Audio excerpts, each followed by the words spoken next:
Good afternoon, everyone, and welcome to the Prescatter webinar series.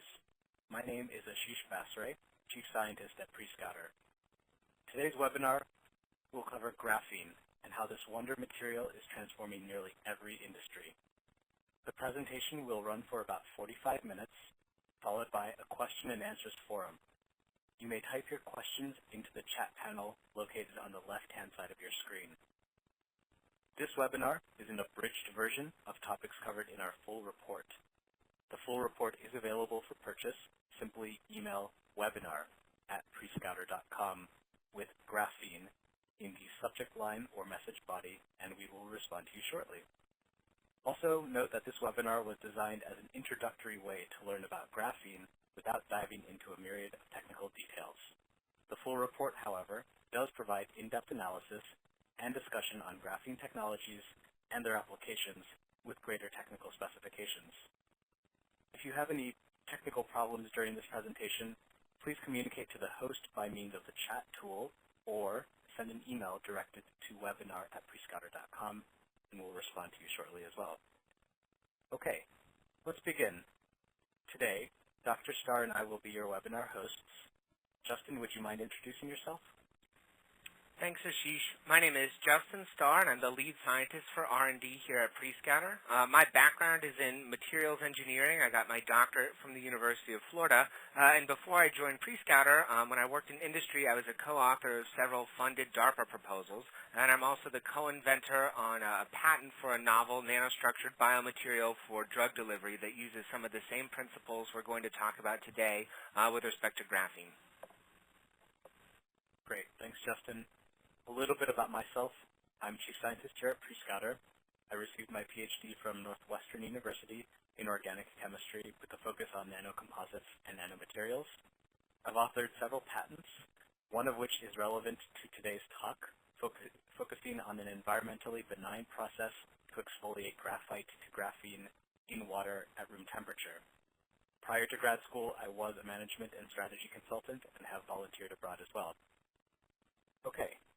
Let's start off by understanding who all is on the call today. You should see a poll on your screen now, and I'm going to give everyone about 10 seconds before I close the poll. So go ahead and choose a category that aligns closest to your role at the moment. And I'll close the poll in a few seconds here. So some time here. Okay, 5, 4, 3, 2, 1. Let's take a look at who's on the call today. And it looks like we have a healthy showing from industry. We do have a few global scholars on the call as well. So thank you for that information. Based on that poll data, I would like to provide a quick overview for those of you who may not be familiar with us and before we hop into the webinar. Innovating intelligently is at the core of Prescatter's mission.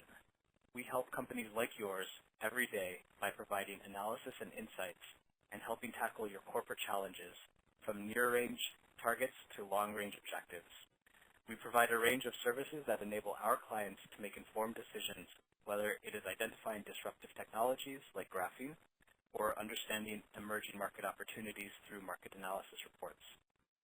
Allow me to briefly illustrate how the Prescatter process operates, as it's as simple as 1, 2, 3. First, you describe your question, your need, or something you would like to learn more about. Say, for example, how cheap graphene composites could impact your business. Second, Prescatter assembled a team of scholars, usually recruited from Tier 1 research institutions globally. These scholars are all under non-disclosure agreements with their clients, and they use a combination of their human intelligence networks as well as proprietary software developed at Prescatter to scan the entire globe based on methodologies employed by NASA and the Department of Defense. After several stage-gated meetings with you and your team, we deliver a report of curated information addressing your question. And on average, our clients find that there's usually between 75 and 80% new and relevant information, which allows our clients to make informed decisions and, more importantly, take action.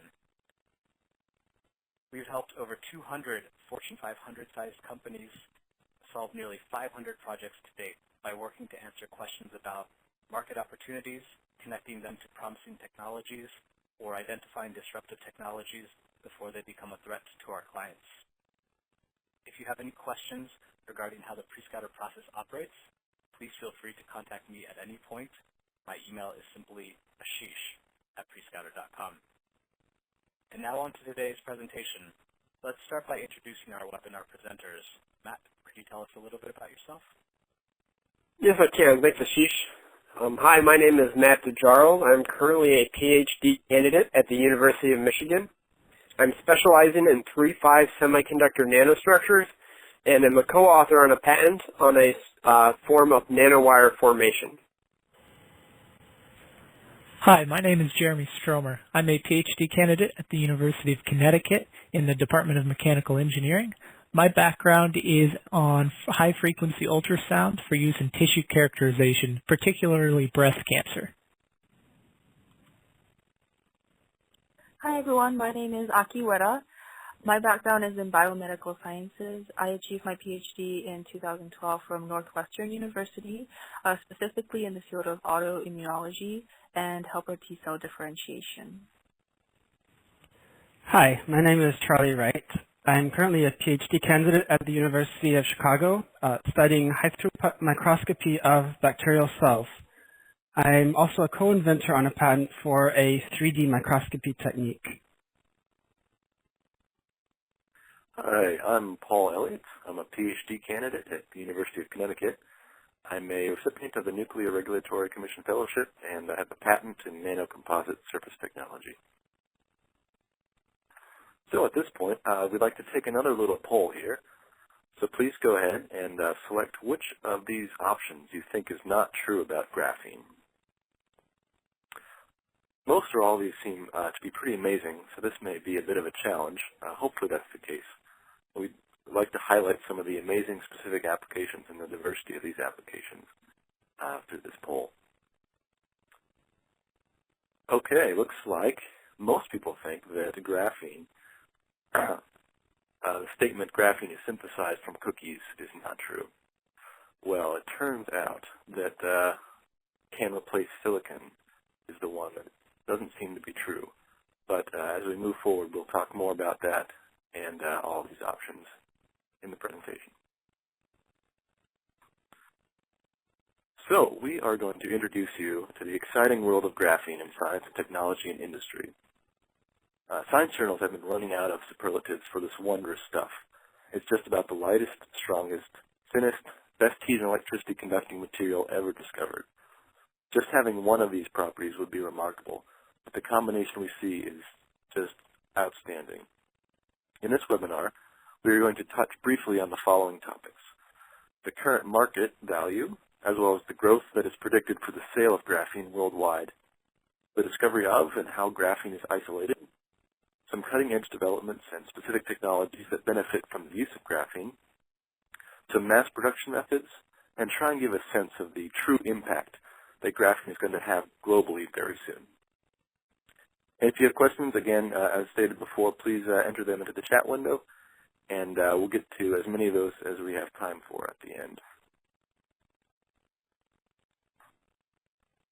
The applications of graphene, both in the works and imagined, are amazingly diverse. It seems unlikely that any industry will be left unaffected once graphene becomes more readily available and affordable. Here we see a handful of ideas, including conductive inks, circuit elements, flexible electronics, and filters. This chart also includes different methods of production, such as liquid phase exfoliation and chemical vapor deposition, with pros and cons of each method. Later in the presentation, we'll explain in more detail about some of these applications and methods of production. I'd also like to draw your attention to the interesting factoid at the bottom right corner of this slide.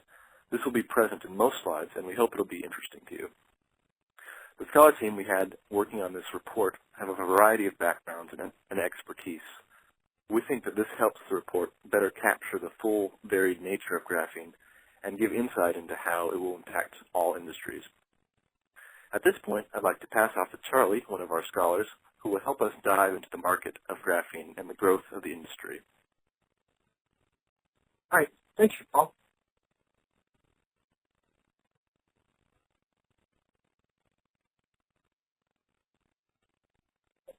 Research into graphene is booming. Since it was first isolated in 2004, there's been an explosion of academic research into this wonder material, resulting in over 50,000 peer-reviewed research articles to date. Over one-third of these were published in the last year alone. Governments around the world have recognized the strategic value of graphene and are investing heavily in its commercial and industrial development. The U.S., Chinese, and South Korean governments have contributed significant funding towards R&D efforts in both academic and commercial contexts, and the European Union has allocated over 1 billion euros to this effort over the coming decade. The fruits of this focused interest are already visible in the number of graphene-related inventions, which have been steadily doubling each year. In 2013, there were approximately 5,000 patents in graphene worldwide. Now that figure has exceeded 10,000. These inventions are spread out among research institutions located primarily in China, the United States, and South Korea, as well as major global corporations including Samsung, IBM, and LG Electronics. It is estimated that worldwide sales of graphene products are currently about 20 million. Extrapolating into the future with a projected compound annual growth rate of 44% will put this number at over $100 million by 2019. Present sales are mostly directed at R&D efforts, but as we will discuss later in today's webinar, coming years will see a number of commercial applications that capitalize on graphene's unique properties. Now, let's briefly discuss what is so special about graphene that gives it this singular set of extraordinary properties. There are a variety of natural materials composed exclusively of carbon atoms. For example, diamonds and graphite. The difference between these substances lies in the way that the carbon atoms are bonded to each other. In diamonds, each carbon atom is covalently bonded to 4 neighbors in a tetrahedral geometry. Graphite is composed of many layers where each carbon atom is covalently bonded to 3 neighbors. If we peel back these layers to a single sheet, what we have is graphene. The distinguishing feature of graphene is its honeycomb lattice formed by tiling hexagons of carbon atoms in a 2-dimensional plane. As with diamonds, these atoms are connected by extremely strong covalent bonds with an interatomic distance of just 1.4 angstroms. But they are quite flexible and can be stretched in plane by up to 120%. Any unbonded carbon atoms are highly reactive, which means that a pure sheet of graphene is virtually defect-free, as you can see illustrated in the atomic force microscopy image in the lower left-hand corner. These features confer on graphene its amazing structural properties. The next feature to note is that each carbon atom in graphene contributes 1 free conduction electron. Due to the electronic structure of graphene, these electrons are effectively massless and can move through the material ballistically at 1/300th the speed of light, which is enormously fast. This feature contributes to graphene's unique electronic and thermal properties. Finally, a single sheet of graphene is extraordinarily thin, which explains why it is extremely light and virtually transparent. I'll now hand it over to Jeremy to describe some of these properties in greater detail. Thanks, Charlie. The 2-dimensional structure and the bonding properties discussed by Charlie allow graphene to be one of the most remarkable materials known. Graphene is 200 times stronger than steel. It is nearly completely transparent to light and is extremely stretchable and flexible. It is also far more conductive than the materials typically used in electronics, such as copper and silver. These material properties are unparalleled and are what make graphene so promising for the applications we discuss later in our webinar. To put these properties better into perspective, we found some facts about graphene that are almost unbelievable. If we had a 1 square meter sheet of graphene, it would weigh as much as a cat's whisker, but would be strong enough to hold up the entire cat.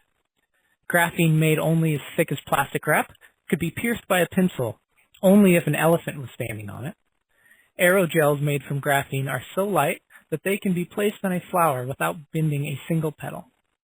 Next, before we learn more about some of the possible applications, we thought it would be fun to take you step by step through the method which was first used to isolate graphene. This low-tech method is possible to do at home, but was so revolutionary that it was awarded the 2010 Nobel Prize in Physics. The following steps can be followed at home, but to actually achieve visible graphene, you really need laboratory conditions. We only need a few readily available materials, graphite and tape. The graphite can be found in bulk form, powdered form as what you would find at the hardware store in lubricants, or even from pencil shavings. However, to be able to see the layers, we need a silicon wafer, which can be found online for less than $20, and an optical microscope with at least 100x zoom. To begin, we first need graphite. In our case, our scholar Paul drew some pencil shavings onto a piece of paper. Next, we take a 5-inch piece of tape, and we place the graphite on it. We then fold the tape in half and rub. The tape is then peeled apart so that the graphite appears on each side. This step is repeated about 20 times until it is almost clear. The graphite is then transferred to the silicon wafer and placed under a microscope. If you are successful, the graphene will appear with sharp edges. Multi-layer graphene is the most likely, but single layer is possible as well. This is better shown in the image on the bottom right. As we see, this method is not complex in nature, but it really takes a lot of time and patience to make it work. While it might not be the easiest or even the best method for creating graphene, it's not every day that you can follow in the footsteps of Nobel Prize winners. Researchers have been trying to adapt the amazing properties of graphene to new applications. Now we will touch on some of the new developments, which include energy storage, flexible circuits, and touchscreens. In my opinion, one of the cooler applications of graphene is foldable and flexible electronics. As before, graphene is extremely conductive and stretchable, allowing for flexible circuitry. Graphene-based flexible circuits have surpassed typical flexible circuits, and Korean researchers have even made paper-based circuits that are not just flexible, but entirely foldable as well. Touch screens are becoming more common, and it seems like everybody has a smartphone. Indium tin oxide, also known as ITO, is a common material used in touch screens.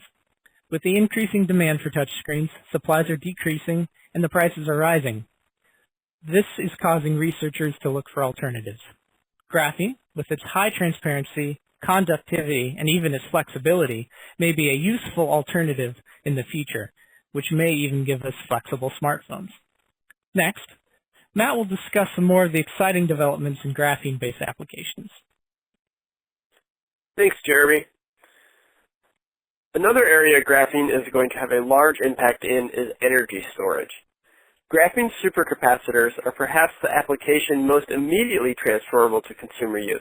In fact, a graphene supercapacitor-powered phone charger is projected to enter the market this summer. It promises to fully charge a cell phone within 5 minutes of being plugged into an AC outlet. A supercapacitor is similar to a battery in that they both store electric charge. However, while a battery might take hours to regain its charge, supercapacitors only take minutes to seconds. The flip side of this is that they discharge extremely fast as well. Supercapacitors are emerging as vital components to many hybrid vehicles and will only become more relevant in the future.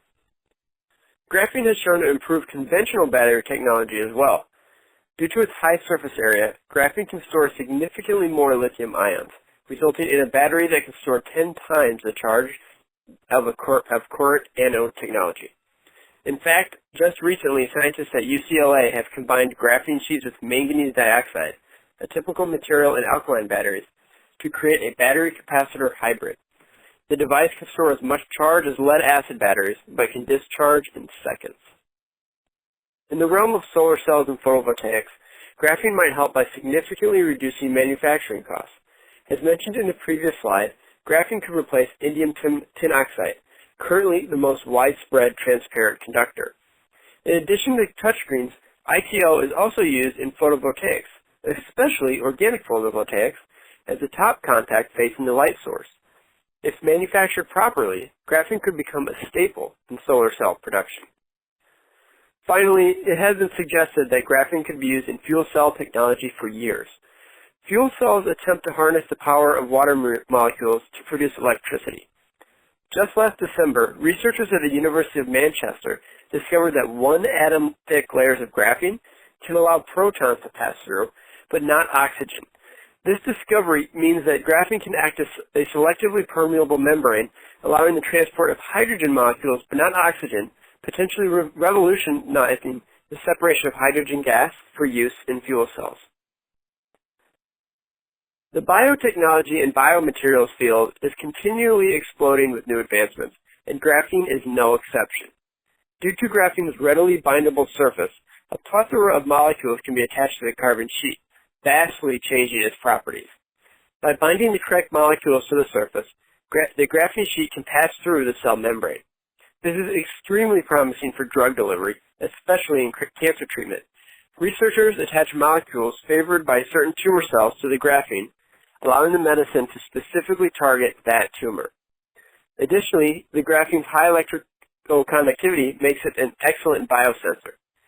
Polypeptide chains and other materials can bind to the transistors made of the graphene, and the resulting change in electrical resistance can identify the presence of specific molecules. This method can be used to identify the presence of extremely sparse pathogens very early in the treatment process because of the heightened sensitivity of graphene sensors. I'm sure everyone here, whether it be from an online article or word of mouth, has heard of at least one fact about graphene that seemed too unbelievable to be true.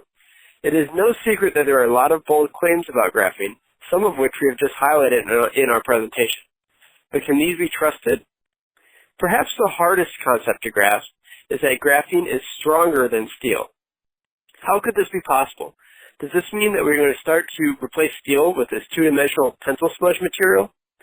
To put it into perspective, graphene strength is on the atomistic scale and comes from the atomic bonds between the carbon atoms. The samples measured for these values are micrometers to millimeters in size. On the other hand, steel strength comes from the macromolecular interactions between large groups of atoms. The specimen sizes are centimeters to meters long. As of now, it is uncertain how graphene strength will transition to larger sample size, and there might be new discoveries once manufacturing has made this possible. One area where graphene strength might be readily applicable, however, is in bulletproof vest technology. Microballistic tests have shown graphene to be highly resistant to projectiles. If developed properly, scattered sheets of graphene could be used instead of Kevlar, reducing the weight and increasing the effectiveness of personal safety gear. Other than strength, graphene is also mostly known for its extremely high electrical conductivity, being labeled as a zero band gap semiconductor. It has blown past silicon in terms of transistor speed, holding the current record at 427 gigahertz, nearly an order of magnitude faster than what is possible with today's processors. On the surface, it might seem like graphene is going to become the new standard. If we have this new wonder material, why are we still using silicon in our computer chips? While graphene excels in being fast, it has difficulty terminating a connection. It is just too conductive, and this backwards leakage makes for a poor transistor for everyday applications. As such, silicon is going nowhere.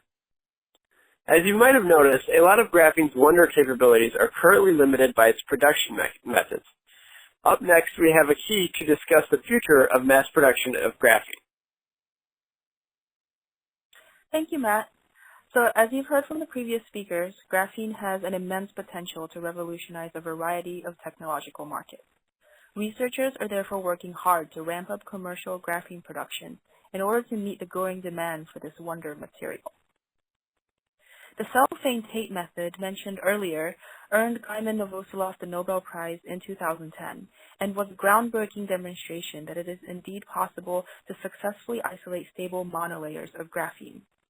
Unfortunately, this manual tape method is slow, tedious, and difficult to scale toward mass production. So researchers are now racing to develop alternative methods to efficiently mass-produce graphene. The challenge has been to find reliable methods that can achieve all the criteria of quality, sheet size, purity, cost, and scalability. Some researchers have adapted Gaiman Novoselov's concepts. isolating graphene from its natural source, graphite. A benefit to this methodology is that the pure graphene is already naturally present within the graphite, but the challenge is to isolate the monolayers from that block of graphite while maintaining sheet size and without introducing additional impurities. Researchers at Penn State have developed a method to pry apart the layers of graphene using ions. Unlike previous intercalating methods, this one doesn't require harsh acids or oxidizing agents, therefore preserving the purity and integrity of the final graphene product. On a similar thread, Cambridge Nanosystems has pioneered a method to separate the graphene layers within graphite using plasma-based cracking of methane gases. Unlike other methods of methane cracking, this doesn't require additional catalysts, and therefore allows for the isolation of highly purified graphene from its graphite precursor. Still, the derivation of graphene from natural graphite is associated with some limitations. It is still relatively difficult to scale up for commercial mass production, and there are restrictions in the achievable sheet size. Therefore, other researchers are attacking this problem of graphene production from a different angle by using carbon atoms to grow graphene in the lab from its component molecular pieces. Graphenia, one of the largest suppliers of graphene, has piloted a method of depositing carbon onto a surrogate honeycomb lattice structure, allowing for the de novo formation of synthetic graphene flakes.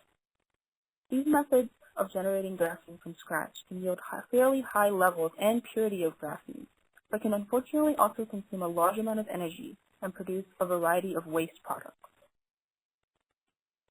Moreover, these de novo growing methods have only previously been capable of producing large sheets of polycrystalline graphene, which is limited in its uses compared to the monocrystalline form. This distinction of polycrystalline versus monocrystalline graphene is integral to the graphene mass production process. The early methods of growing graphene were only capable of producing small disjointed graphene crystals, or what is referred to as polycrystalline graphene. While polycrystalline graphene has a number of useful properties, the best qualities of graphene are found in large, uniform sheets of monocrystalline graphene. It's only in the monocrystalline form that graphene fully exhibits its phenomenal electrical and mechanical properties. And it's for this reason that a cheap and rapid method of growing large sheets of pure monocrystalline graphene is the current holy grail of graphene mass production. Samsung has recently unveiled a new method of producing monocrystalline synthetic graphene. Their method involves chemical vapor deposition of carbon atoms onto silicon wafers coated with germanium. The germanium here is the key. It provides a unidirectional substrate so that graphene crystals also grow unidirectionally and eventually fuse into one large monocrystalline layer. This method is highly scalable and capable of rapidly generating very pure, large monolayers of graphene monocrystals. The silicon wafers and germanium can then be reused, therefore dramatically reducing waste, especially when compared to previous chemical deposition techniques. Methods such as these are poised to revolutionize the rapidly increasing number of industries and technologies that rely on graphene availability, particularly because the cost-effective mass production of this wonder material has long been a major roadblock for the graphene market. And with that, I'd like to pass the discussion on to Justin, who will talk a little bit more about the future of the graphene market. Thanks, Aki. So I'm really pleased the presentation is structured in this way because a discussion of ways of fabricating graphene, especially advances in production methods, is a really nice segue into what the future of graphene looks like in terms of its application to industries. So this is a graph from a company, a vendor of graphene, called Graphene Frontiers, of the predicted market for graphene in the next few years. And you'll recall we showed an earlier graph, Charlie discussed it at the beginning of the presentation, showing while graphene is predicted to grow significantly in the years ahead, his graph showed a more gradual trend, right? Almost a linear or an exponential increase. Whereas this graph from Graphene Frontiers really shows a striking jump from a market of $52 million for graphene films and sheets in 2012 all the way up to a multi-billion-dollar market in 2016. It's almost a binary switch where something toggles an immediate change in the value of graphene. And the reason that Graphene Frontiers has such a widely different model of the graphene market than the typical industry survey we showed at the beginning of the presentation is because having intimate knowledge of the challenges that graphene fabrication is facing can let you make a better prediction about the direction the market's going to take. So, for example, Graphene Frontiers is very aware of the challenges being faced in graphene production. They know about the issues with monocrystalline versus polycrystalline graphene, but they're also aware that once those challenges are overcome and once some of the new synthesis methods Aki spoke about on the previous slides come into play, the price of graphene is going to drop by several orders of magnitude, making it possible to integrate not just into high-tech industries where graphene can be part of premier luxury products like foldable electronics, but even into industries where graphene could be almost disposable. The cost of the raw material should increase dramatically, and that, in turn, will account for the rapid growth in market share that Graphene Frontiers predicts. So with that in mind, just a question for the audience. What industries do you think will be most impacted by graphene? So I know we have a number of industry folks here today. Just curious what your impression is, what graphene is going to impact in the near to midterm. And we tried to capture some of the most common industries that our attendees would have based on your registrations for the webinar. So take another few seconds to vote in the poll. Which industries will be most impacted? Note you can vote from multiple options. And then let's take a look at the results. Yeah, so I see that the crowd has a clear preference for high-tech defense and aerospace materials. And that's really no surprise, right? Logic tells us that advanced materials often find a home first in these sectors that can pay more for them, high-tech defense and aerospace industries.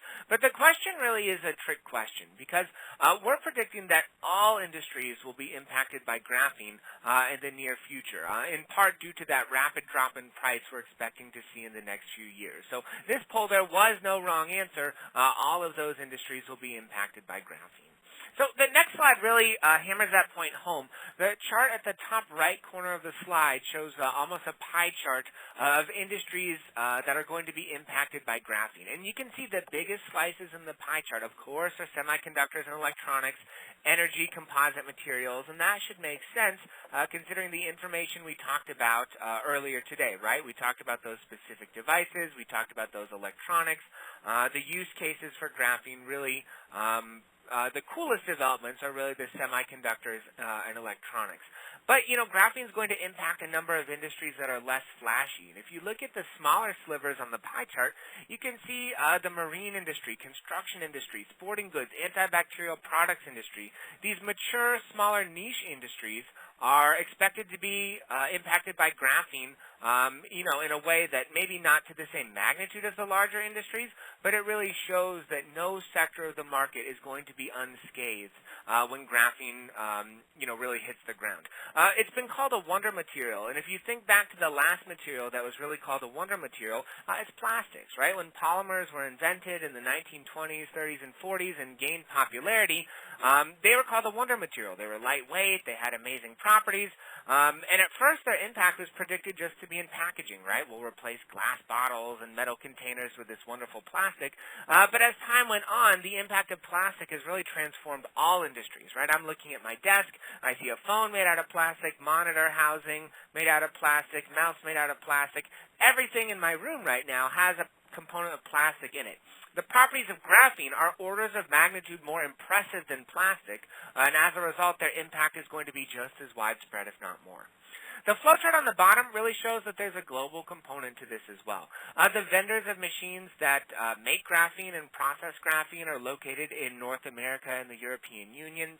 We have suppliers of graphite ore that's further refined into graphene, focused in Canada, fabricators of graphene all over the United States and Europe, as well as some vendors in Asia. And you can see that the end users of graphene are some companies that we all are aware of, major players in their industries, BASF, IBM, Nokia, Samsung, companies that definitely have a global footprint.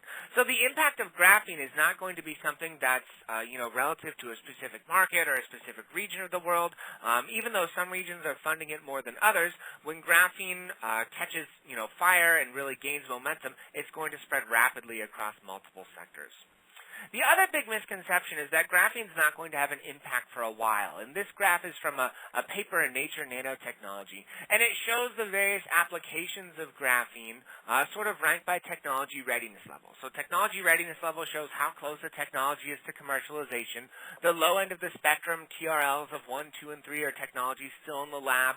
At the middle end of the spectrum, we have some technologies that are being prototyped. And 7, 8, and 9, the high end of the spectrum, are technologies leaving the lab getting ready for commercialization. And you can see there's technologies using graphene that are commercially available right now, right? If you buy electron microscopy supplies from Ted Pella or other vendors, you can get films for TEM grids that have graphene in them. So there's products today that are already using this wonder material.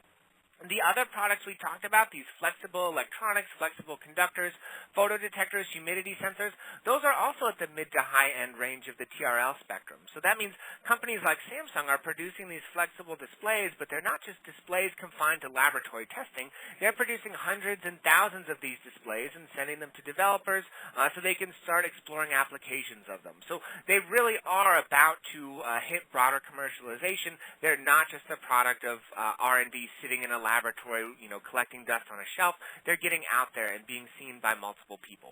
At the low end of the spectrum, yes, DNA sequencers, filtration systems, optoelectronics, those devices using graphene are probably quite a few years away, but it really shows the broad range of industries that are going to be impacted by graphene, as well as the fact that those impacts have already started and are only going to accelerate.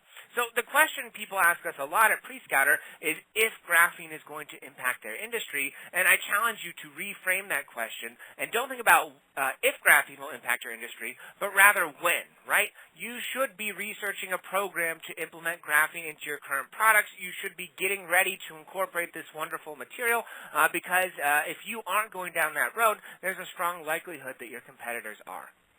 So that brings me to a brief discussion of our print report. And remember, this webinar is sort of a snapshot of some of the content you'll find in the print report, a high-level overview of graphene for people without a material science background. Our print report goes into a much higher level of detail. Specifically, it includes sections on graphene's impact on multiple specific industries, including food and beverage, manufacturing, pharmaceuticals, and electronics. It's also got some sections that show how graphene is going to impact the marketplace in a broader perspective. So how graphene can maybe impact material science that will then be leveraged by multiple industries. So if your industry is not represented in that list, our report will still have some suggestions on how you can take advantage of graphene regardless of what specific sector you're in. Though we do have some nice case studies from some industries in particular. We're also very pleased to announce we have an exclusive interview with the scientific of Graphene, which is one of the European Union's largest producers of graphene. The scientific director of Graphene gave us some really nice insights into her predictions for the future of the graphene market, some insights into funding from the European Union applied research programs, as well as a roadmap for the specific hurdles that someone should look out for to know that graphene is about to catch critical mass. So we know there's these challenges in the laboratory. What are going to be the first signs that show that these challenges have been overcome and the widespread use of graphene is imminent? So the report has a lot of value. If you're interested in ordering the report, webinar@prescouter.com is the address to contact. It's located at the bottom of this slide. It's located at the bottom of every slide, webinar@prescouter.com if you're interested in the report or you have additional questions about the content you've seen presented today. Now, we do have a little bit of time left, so I'd like to answer some questions that have been submitted by the audience. And those questions have been coming into the chat as we've gone along. Now, there's been a flurry of questions, and we're not going to be able to answer all of them, but I would like to get through as many as we have time for, and I'll just go in the order in which we received the questions. So the first question we received was about graphene and whether or not it could be used as a sliding contact. And one of our scholars, Matt, is going to yield an answer to that. So, Matt? Thanks, Justin. The question is whether it can be used as a sliding contact, and the answer is absolutely. In fact, there's three main reasons that it is being considered for a sliding contact at the moment. The first one being that graphene is turning out to be a very good lubricant. Considering it is made up of single monolayers of material, they can slide past each other very well. Additionally, the The second reason is that graphene, due to its high strength and durability, it is acting as a protective layer for whatever it is coating. So it does a great job of keeping whatever is underneath it safe and is being considered for a protective layer in its own right. The third reason is due to its electrical conductivity. As we had mentioned before, graphene has astounding electric properties and has very low resistance and can conduct charge extremely well. From these three reasons, due to these three facts that I just stated, graphene makes an excellent sliding contact, and there have already been studies done with many pass-throughs that there's no wear and tear, and it conducts the charge very well. So this is going to be somewhere where graphene is going to impact in the future. Great, thanks, Matt. I saw another question come in about the differences between single and monolayer graphene from the perspective of properties, specifically what properties would be most impacted by that difference in material structure. And I think one of them is pretty logical, right? Transparency. If one layer of graphene is, 97% transparent to light, as we add multiple layers, we're going to lose some of that transparency. So that will go down as our film of graphene gets thicker and thicker. The opacity will increase. The other is interesting, and it's heat and electrical conduction. And the reason is phonons, right? So in a single layer of graphene, sure, there are phonons. The problem is in multiple layers of graphene, those phonons are able to couple across the layers and increase the scattering of electrons, which inhibits conductivity of both electricity and heat. So as a sheet of graphene or a film of graphene gets thicker, phonon coupling increases and conductivity decreases as that ballistic model no longer applies. The next question I saw was, is graphene stronger and more stable than graphite? Is it conductive to heat? And Jeremy is going to field an answer to that question. Jeremy? Yes, graphene is much stronger than graphite. In graphite, the layers tend to slide over each other, which decreases the overall strength. And just from some of the facts we presented earlier, these have been measured, graphene has been measured to be very strong. An elephant could stand on a pencil and only that would puncture the graphene. So graphene has been measured to have very high strength and stability. Also, graphene has a very high thermal conductivity. Researchers at the University of California, Riverside found that graphene has about 10 times higher thermal conductivity than anything else. I will also include a fascinating YouTube video demonstrating the heat conductivity. I'll include that in the chat window, so please take a look at that. Great. Thanks, Jeremy. The next question I saw come in, actually two questions, was about some specific industries. And the two questions were, how will graphene impact the printing industry, and how will graphene impact architecture? And I think Matt wants to take a stab at those. Matt? Thanks, Justin. Yes, I can answer both of those questions. The first one being how graphene will impact the printing industry. And in fact, graphene has already done that. A quick Google search can show you that there are a lot of different graphene inks out on the market, and they're currently being developed in, and we even mentioned earlier in our presentation about printing circuits on a piece of paper. However, that does not stop there. In fact, there's work on mixing graphene with different carbide materials to create printable electronics and potentially actually replace the copper interconnects within processors and stacked chips. And the other question, I believe, was how graphene will impact architecture. Well, if you remember, I had mentioned earlier that graphene makes an excellent protective coating due to its two-dimensional nature and high strength. Well, in the building world, there are a lot of materials that can be hurt due to corrosion or open to the elements that can be worn down and reduced. And graphene promises to prevent that. And by acting as protective coating, it can greatly increase the lifetimes of certain materials and structural materials. And this is very promising from an architectural perspective. And in fact, this is the same reason that graphene is being considered for the food packaging industry, in that due to graphene's great protective layer and how it prevents oxygen and other gases from passing through, it could be used in conjunction with plastic to create packages of food that do not let air in to let your food get stale, and also reduces the amount of plastic necessary to create a stable bag. So for both those questions, the ink industry is already impacting it, and the architecture industry, it's along the lines of the protective coating, where it's really going to make a big impact. Fantastic. Thanks, Matt. I saw a question I'll field real quick. The impact of graphene on carbide, or are there any applications where graphene has been grown on carbide? Yeah, we've seen a few. When we were doing our review as we compiled the report, most of the processes we saw that deposited graphene on various carbides were thermal decomposition processes. So there is a body of work out there, but most of it is thermal decomposition. Another question that came in, how much does graphene cost and where can I buy it? And Charlie, another one of our scholars, is going to answer that question. Charlie? Thanks, Justin. There are a number of graphene manufacturers and distributors where you can actually buy graphene today. For example, Graphenia is the largest distributor in the European Union.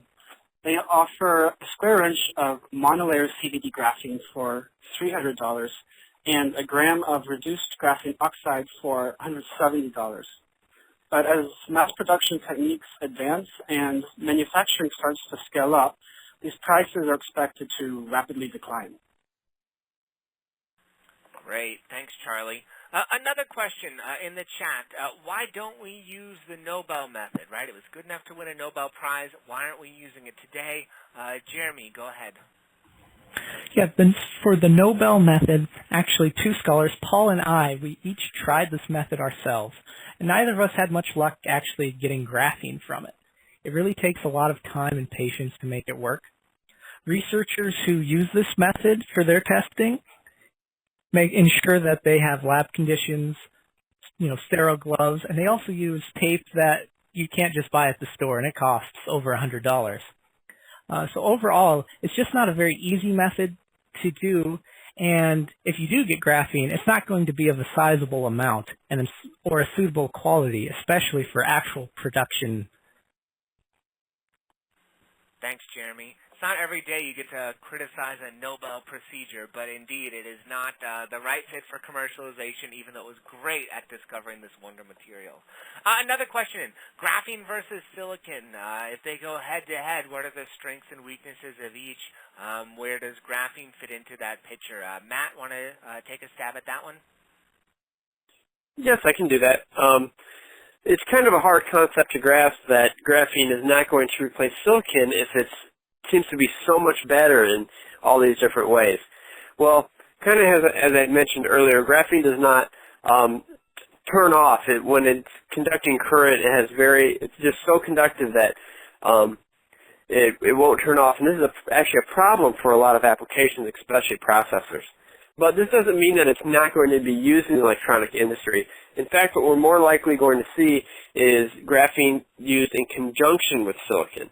So there may be graphene processors out there that are still using silicon, but they're using graphene in a way that it benefits the silicon and improves the connection time between two different interconnects by using graphene. And that's where we might see graphene enter the processor world. But with that respect, in respect to that, silicon is still going to be a major component in that field. Thanks, Matt. I saw an interesting question come in, and probably the last question we have time for. Should I invest in graphene, or what are some publicly traded companies that I can, put my money into further graphene research? So what's interesting is that, there's quite a few small companies out there in making graphene, 30 or so of them, and not a single one is publicly traded at this time. So unless you're a VC fund or you have thousands of dollars, laying around, getting an investment into these companies is going to be quite challenging. The biggest companies that are working in graphene are names you've heard of: IBM, Samsung, BASF, Nokia. So if you want to invest in the future of graphene, investing in those companies is the way to go, though you're also investing in a number of additional products.